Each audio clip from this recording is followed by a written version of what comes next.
성도의 교제 나누시겠습니다. 장로님, 권사님, 집사님 사랑합니다. 축복합니다. 평안하셨죠?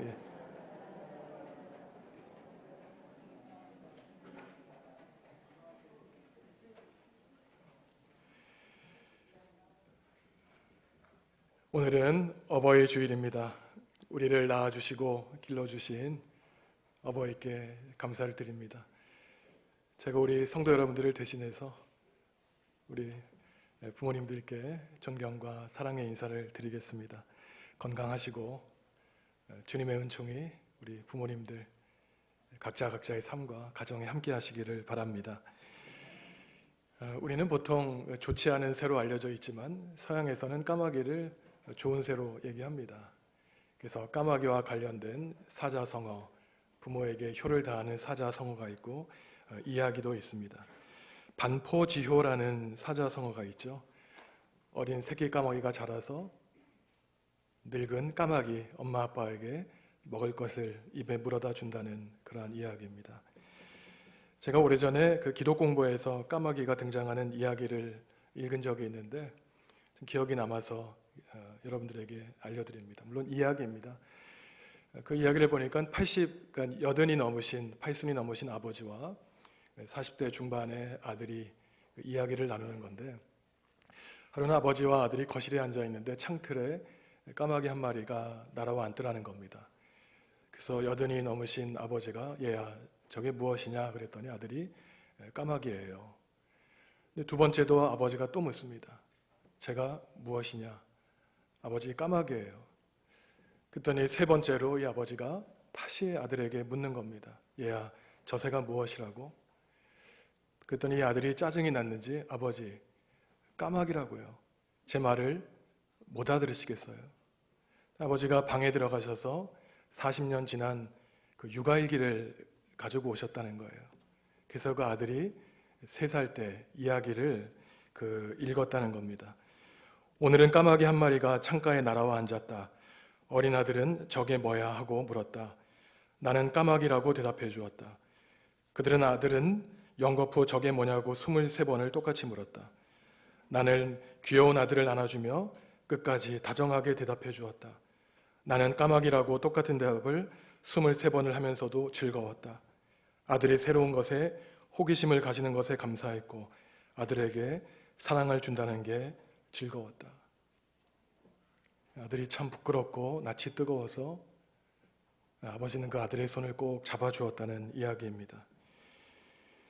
성경에는 부모 사랑에 대한 많은 말씀이 있지만 오늘 우리가 읽은 출애굽기 20장의 십계명도 대표적인 말씀이죠. 그런데 십계명에서 이 부모 사랑에 대한 말씀이 5번째로 나오는 게 의미심장합니다. 십계명은 1계명에서 4계명까지는 하나님과 백성 사이의 수직적인 관계에 대해서 얘기하고 5계명부터 10계명까지는 이웃과의 수평적인 관계에 대해서 얘기합니다. 그런데 부모님을 공경하라고 하는 이 5째 계명을 이웃과의 관계를 얘기하는 5번째 계명에 놓는 이유는 하나님 다음으로 존재하는 분이 부모님이란 것이에요. 그리고 가족이야말로 이 사회의 가장 기초적인 단위이기 때문에 부모님과의 관계가 바라야 가족 밖에서 사회에서도 바른 관계를 맺을 수 있다고 하나님은 우리에게 말씀을 해주십니다.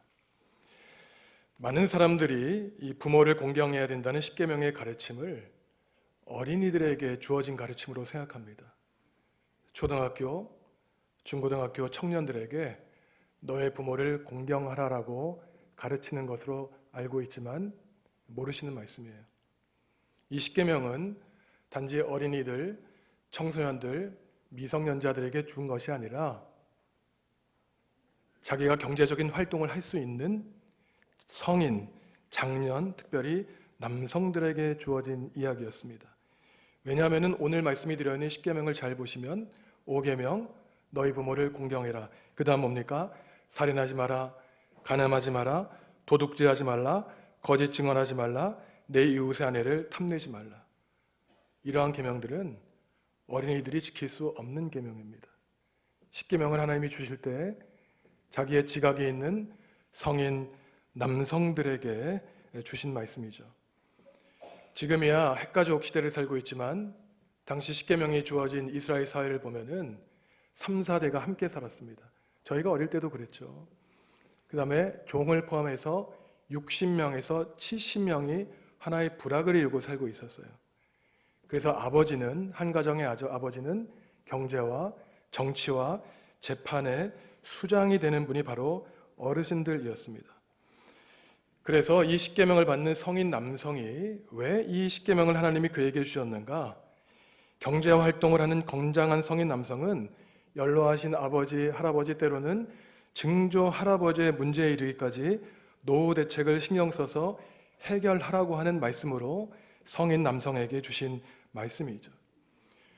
그래서 부모를 공경하라고 하는 이 십계명의 말씀은 아무 생각 없는 미성년들에게 효를 가르치기 위한 것이 아니라 단지 순종하고 복종하기 위한 위계 질서를 가르치는 것이 아니라 성인 남성이 자기를 낳아준 부모를 최선을 다해서 물질적으로 책임지는 구체적인 봉양에 관한 말씀이었습니다.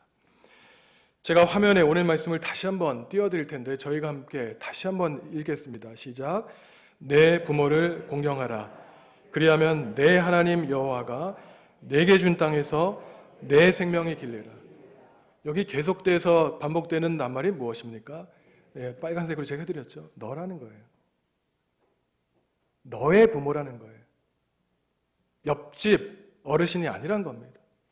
네가 네 부모를 공경하지 않는데 누가 너의 부모를 공경하기를 바라느냐. 하나님이 지금 각자에게 얘기하시는 거예요. 지금 이렇게 얘기하시는 겁니다. 야, 너 정신 차려. 너를 낳아주고 길러준 부모야. 너의 부모야라고 말씀하고 있는 겁니다. 그리하면 내 하나님 여호와가 내게 준 땅에서 내 생명이 길리라고 할 때 너의 하나님이란 겁니다. 너의 하나님이 남의 하나님이 아닌 것처럼 너의 부모도 너의 부모라는 거예요. 이 얘기를 하는 거예요. 우리 부모입니다. 이 구절을 읽을 때 그래서 우리가 다른 것들 다 중요하지만 우리를 지칭해서 말씀하시는 너에 중요해서 이 관심을 갖고 읽으셔야 됩니다. 이 빨간색 글씨를 좀 더 크게 해서 다시 한번 읽으시죠. 시작. 내 부모를 공경하라. 그리하면 내 하나님 여호와가 내게 준 땅에서 내 생명이 길리라. 여기서 부모를 공경하다고 할 때 공경하다라고 하는 히브리 동사는 카베드라고 하는데 원래 우리말로는 무겁게 하다라는 걸 뜻합니다.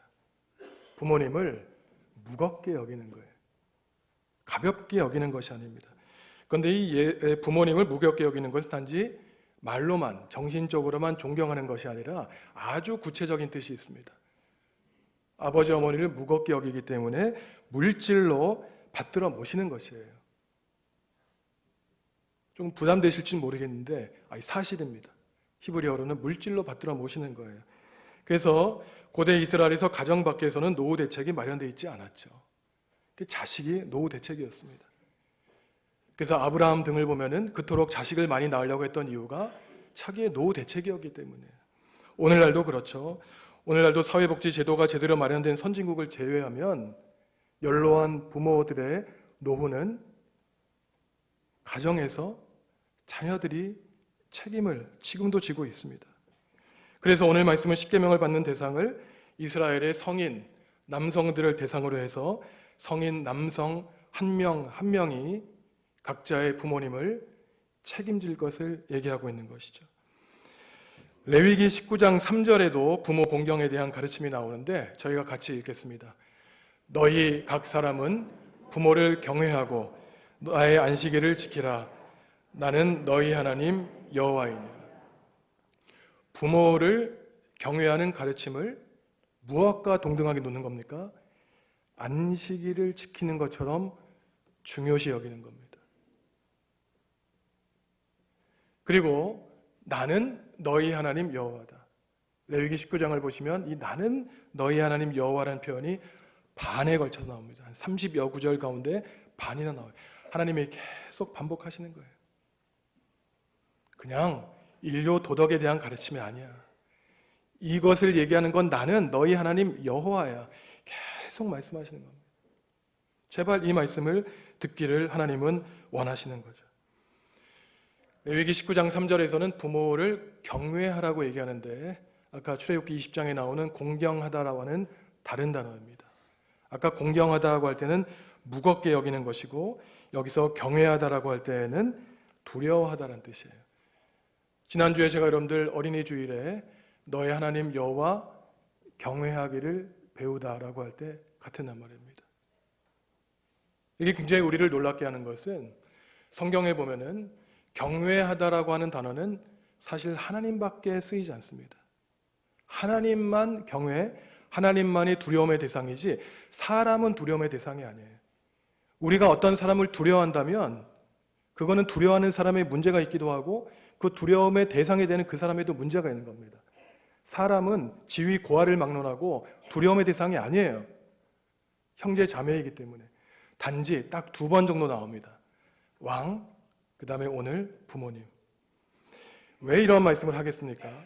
레위기 19장에서 경외의 대상을 부모님을 삼는 것은 우리 생명의 근원이 하나님께 있지만 구체적인 부모님을 통해 우리에게 생명을 주셨기 때문에 바로 거의 하나님과 동일하게 여길 정도로 레위기는 부모님에 대한 경외를 강조하고 있는 겁니다.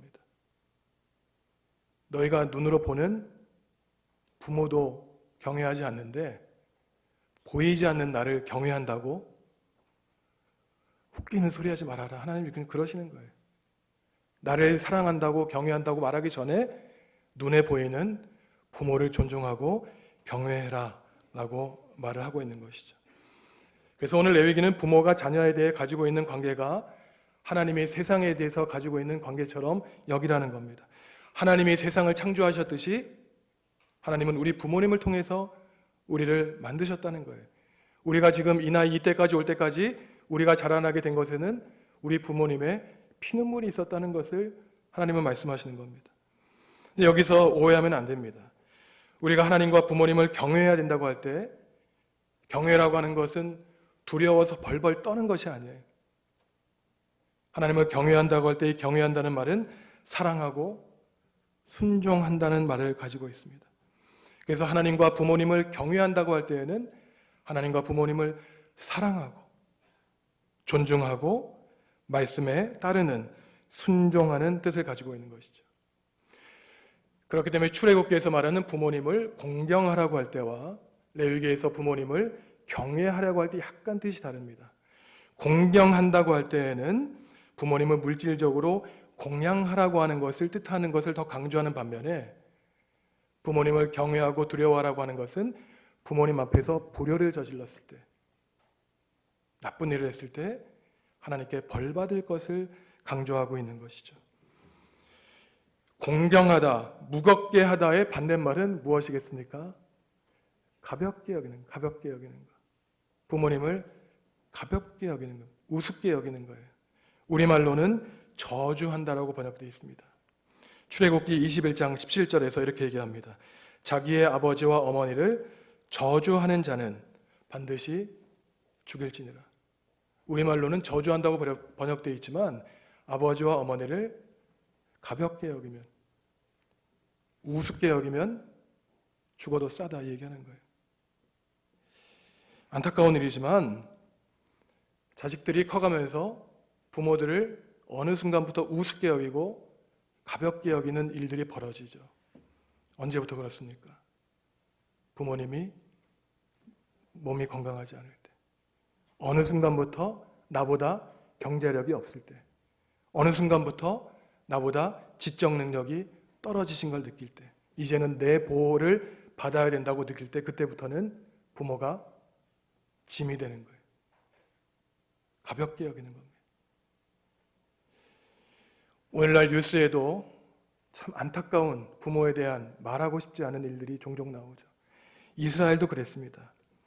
잠언 19장 26절을 보시면 이스라엘 백성들이 노쇠한 부모들을 집에서 쫓아낸 경우들이 있었어요. 아비를 구박하고 어미를 쫓아내는 자는 부끄러움을 끼치며 능욕을 부리는 자식이니라.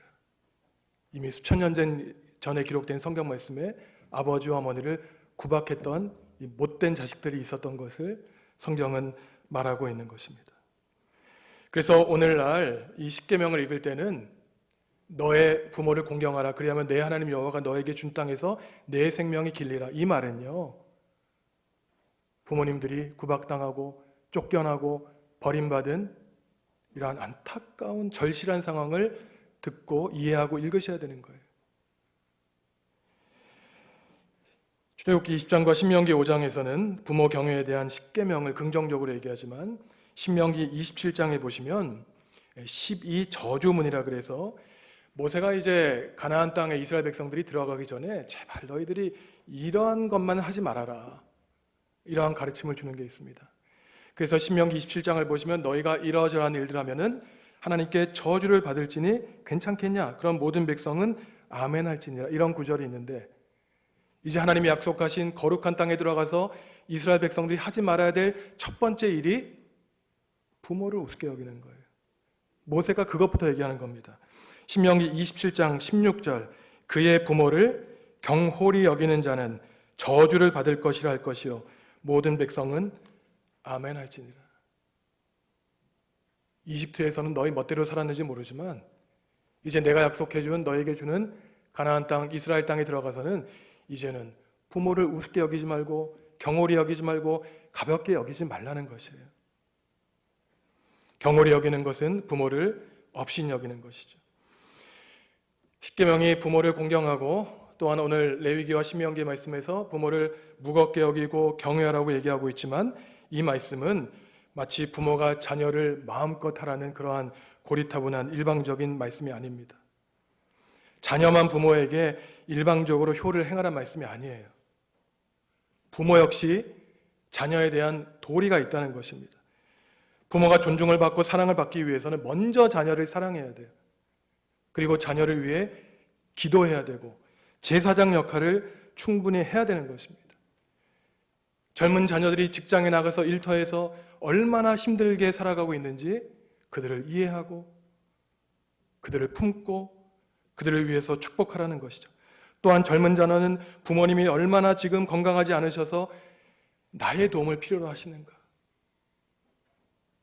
부모님의 주름살을 보고 부모님을 생각하라는 것입니다. 역지사지예요. 바울이 그래서 이런 얘기를 합니다.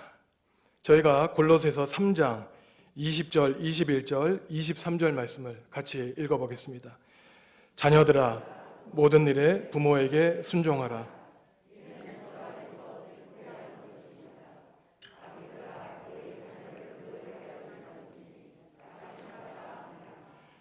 무슨 일을 하든지 마음을 다하여 주께 하듯 하고 사람에게 하듯 하지 말라. 부모가 자녀를 대할 때, 자녀가 부모를 대할 때 사람 대하듯 하지 말라는 거예요. 주님 대하듯 하라는 것입니다. 참 쉽지 않은 말입니다. 여러분 4살, 5살 된 어린아이가 있으면 부모가 완력이 있다고 해서 아니 뭐 손으로 제압할 수 있겠죠. 회초리 들 수 있고 언어 폭력을 가할 수 있고 할 수 있지만 그렇게 하지 말라는 겁니다. 주님 대하듯 하라는 거예요. 너의 생명이 아니라는 겁니다. 하나님의 생명이란 거예요. 그래서 제가 이 23절 말씀 저희가 같이 한번 다시 읽겠습니다. 무슨 일을 하든지 마음을 다하여 주께 하듯 하고 사람에게 하듯 하지 말라. 다음 달 6월 달 말씀으로 삼으려고 그래요. 여기서 중요한 것이 무엇입니까? 부모님에게 어버이날이라고 전화 탁 한 번 해서 말로만 건강하세요, 사랑합니다 이렇게 하지 말라는 거예요. 용돈 몇 푼 되지도 않는 거 드리면서 자존심 상하게 하지 말라는 겁니다. 부모가 거짓입니까? 뭐라 그럽니까 바울이? 무슨 일이라든지 마음을 다하라는 거예요. 형편이 어려워도 부모님이 이해하시죠. 얼마나 힘들까 내 자식이. 마음은 없는데 부모가 이미 짐이 되었는데 그 돈 몇 푼 아까워서 전화하는 거 한마디라도 한순간이라도 나를 위해 키워주신 부모님께 감사할 수 있는 표현을 하는 거예요. 사실 저도 말씀 준비하면서 진짜 마음이 아팠습니다. 일부 예배 때도 저도 저희 부모님 장인 장모님 4분 다 살아계신데 80이 다 넘으셨어요. 참 하루하루가 걱정입니다. 건강도 안 좋으시고 너무 마음이 아파요. 그렇다고 뭐 가까이서 뵐 수 있는 것도 아니죠. 20년 이상을 지금 멀리 떨어져 사는데 그저 일주일에 한번 전화드리고 너무 마음이 아파서 죄송한 마음이 들었습니다. 그래서 언제까지 살아계실지 모르죠. 마음을 다하라는 거예요. 나중에 후회하지 말라는 거예요. 내 진심을 다해서 아버지 어머니 정말 고맙습니다. 그리고 미안했어요. 아버지 어머니 나를 키우시느라고 얼마나 힘드셨고 그 어려운 경제적인 상황 때문에 얼마나 힘드셨습니까? 그 마음을 헤아리셔야죠. 그래서 하나님도 이게 어렵다는 걸 아셨어요. 부모가 자녀를 사랑하고 또 자녀가 부모를 공양하는 것이 쉽지 않다는 것을 아셨기 때문에 하나님이 계속 자녀들을 타이르시는 겁니다. 너희 부모를 공경하면 내가 너에게 줄 땅에서 너의 생명이 길 것이다. 하나님이 축복에 대한 말씀을 하는 겁니다. 하나님이 이 말씀을 하시는 거예요. 너희가 본이 돼야, 너희 자녀들에게 본이 돼야 너희 자식들도 너희들이 오래 살기를 바라지 않겠느냐. 지금이야 100세 시대여서 무슨 장수하는 것이 큰 복이냐 싶지 모르겠지만 당시 십계명이 주어진 출애굽기는 이스라엘 백성들이 땅이 없을 때였습니다. 40년 동안 집 없이 땅 없이 거지 생활이었어요. 광야에서 물이 없어서 씻지도 못하고 고기도 못 먹고 전쟁 가운데 한둘 다 죽어가는 때였습니다.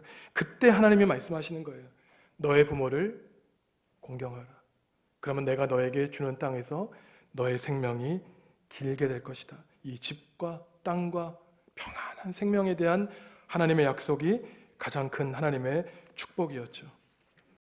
창세기 4장에서 가인이 이런 말을 합니다. 내 죄벌이 지기에 너무 무거우니이다. 주께서 오늘 이 지면에서 나를 쫓아내시온즉 내가 주의 낯을 배웁지 못하리니 내가 땅에서 피하며 유리하는 자가 될지라 무릇 나를 만나는 자마다 나를 죽이겠나이다. 하나님이 우리에게 집을 주시고 비록 많은 문제가 있지만 우리에게 가정을 허락해 주시고 이것은 하나님의 말씀에 순종할 때 주어지는 조건적인 축복이에요. 부모의 마음을 아프게 하고 가족끼리 싸우고 물어뜯을 때에는 결국 그 가정이 지옥이 되는 것이죠. 이 땅에 흩어져 살면서 유리방황하는 가인과 같은 운명을 맞아지게 되는 것입니다. 그래서 부모님께 마음을 다해서 물질로도 봉양하는 것도 중요하지만 자녀들 가운데 우애를 쌓고 격려하며 아버지 어머니 돌아가실 때까지 형제간에 사랑하는 것도 부모에게 큰 효를 다하는 것입니다. 교회는 확대된 가족입니다. 예수님도 그러셨어요. 나의 뜻대로 하는 자가 나의 아버지요 어머니요 내 형제 자매다. 우리는 피로만 맺어진 가족이 가족이라면 우리 교회가 어떤 의미가 있겠습니까? 그렇기 때문에 때로는 가정에서 아픔을 겪으신 분들이 계셔도 희망을 가질 수 있는 것은 교회라고 하는 큰 울타리가 있기 때문입니다. 그래서 교회는 오늘날 더 이상 경제활동을 하실 수 없거나 아니면 몸이 건강하지 못하셔서 고독한 노년을 보낼 수밖에 없는 어르신들을 섬기고 보살피고 그들을 늘 동행해 주는 일에 많은 힘을 기울여야 되죠. 우리 교회가 하는 샘고을 푸른대학의 역할이 그러합니다. 특별히 오늘날 초고령 사회에 하나님이 우리 교회에 원하시는 바가 우리의 육적인 부모뿐만 아니라 교회 안에 있는 어르신들을 돌보고 외로움과 고난 가운데 있는 분들에게 주님의 사랑으로 품고 위로하는 일을 우리에게 맡기셨죠. 그래서 우리 교회 안에 있는 구역과 교구는 그리스도인의 공동체로서 예수 그리스도의 몸으로서 하나 된 한 몸을 이루는데 최선을 다해야 되는 것입니다. 사랑하는 성도 여러분, 오늘은 어버이 주일입니다.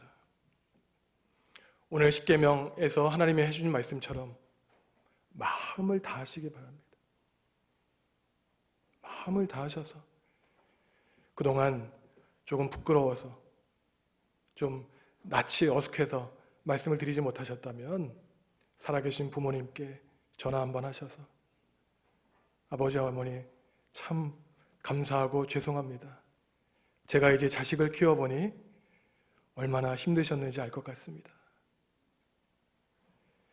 꼭 감사의 인사 드리시고 오늘 하루만이라도 특별히 시간 내셔서 우리 아버지, 어머니 위해서 기도하시고, 또한 사람의 기도뿐만 아니라 성령 하나님께서 우리 부모님들 여생을 다 하실 때까지 그 크신 날개 아래 품어주셔서 행복하게 하루하루 살아가실 수 있도록 우리 아버지, 어머니들을 위해 기도하는 우리 정읍중앙교회 공경하고 효성을 다하는 성도 여러분들 되시기를 간곡히 축원합니다.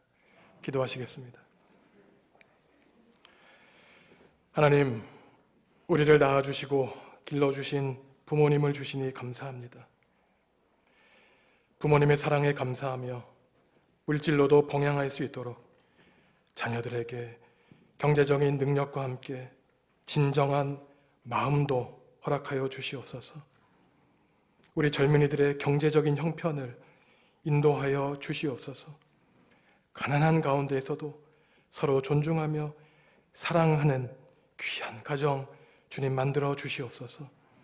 혹시나 갈등 가운데 있는 가정이 있다면 부모와 자녀 사이의 관계를 회복시켜 주시옵소서. 사랑의 인사와 사랑의 고백을 하는 어버이 주일 주님 삼아 주시옵소서. 예수님의 이름으로 기도하옵나이다. 아멘.